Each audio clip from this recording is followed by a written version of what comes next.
सद्गुरू श्री ब्रह्मचैतन्य महाराज गोंदवलेकर यांचं प्रवचन 4 मे.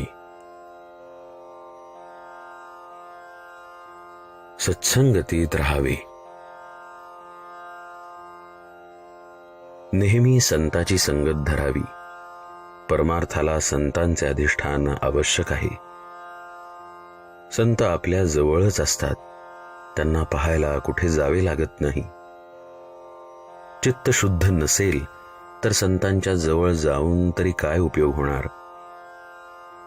त्यांना आपण देहात पाहू नये. संत हे काही देहात नसतात.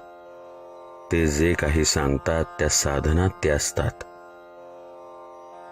आपली विषय लालसा सोडल्याशिवाय त्यांची भेट होणे शक्य नाही. संताकडे एखादा चोर गेला तर त्याला त्याची खरी भेट होईल का? तो ज्या हेतूने जातो त्या हेतूने फार तर त्याला तिथे चोरी करता येईल, परंतु संतांपासून जे खरे मिळवायचे ते साधेल का? आपण जर चित्त शुद्ध करून गेलो तर आपल्याला त्यांची भेट होते, आणि भेट झाल्यावर जे त्रिभुवनातही मिळणार नाही ते देतात. एक जण एका संताकडे नेहमी दर्शनाला येत असे. तिथे इतर मंडळीही पुष्कळ असत, पण तो कुणाशीही बोलत नसे. कुणी काही विचारले तर उत्तर देत नसे. सदा मुद्रा खिन्न असे. कुणालाही त्याच्याशी बोलावे असे वाटत नसे. असे काही दिवस गेले. पुढे एके दिवशी ते सद्गुरू म्हणाले, माझा तो वेडा कुठे आहे? तो आज का आला नाही? हे त्याने ऐकताच तो आनंदाने उड्या मारू लागला, आणि जो तिथून गेला तो पुन्हा आलाच नाही. तो कशाला येईल? गुरुने एकदा आपल्याला आपले म्हणावे हेच शिष्याला मिळवायचे असते. ते त्या गृहस्थाने ओळखले आणि म्हणून त्याचे काम झाले. गुरु तुम्हाला तुम्ही माझे झाला असे म्हणत असताना सुद्धा तुम्ही ते ओळखत नाही, कारण तुम्ही विषय बरोबर घेऊन आलेले असता आणि विषयाची प्राप्ती व्हावी असा हेतू मनात असतो. याउलट गुरु तुम्हाला निवृत्ती देतात. निवृत्ती दिल्यावर विषयाची प्राप्ती व्हावी ही आठवणच जाते.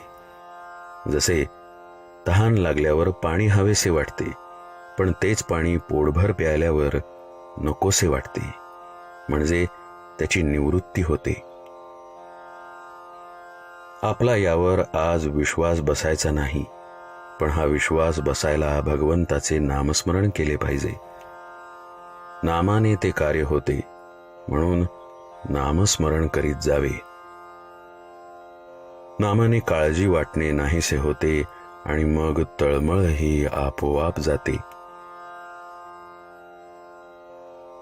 मन आपल्याला विषयाचा आहेर करत असताना आपण त्याला नामाचा आहेर करावा. आपण आपल्या अंतःकरणाला नामाची धग लावावी. त्याने अंतःकरण उकळेल आणि दोष वर येतील. ते काढून टाकले की अंतःकरण शुद्ध होईल. शुद्ध अंतःकरण ठेवून नाम घेतले तर भगवंताच्या कृपेचा अनुभव येईल. नामानेच अंतरंग शुद्ध बनते.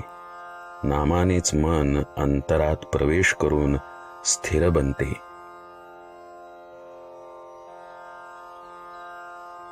संत सांगतील तेच करणे हीच त्यांची खरी सेवा होते.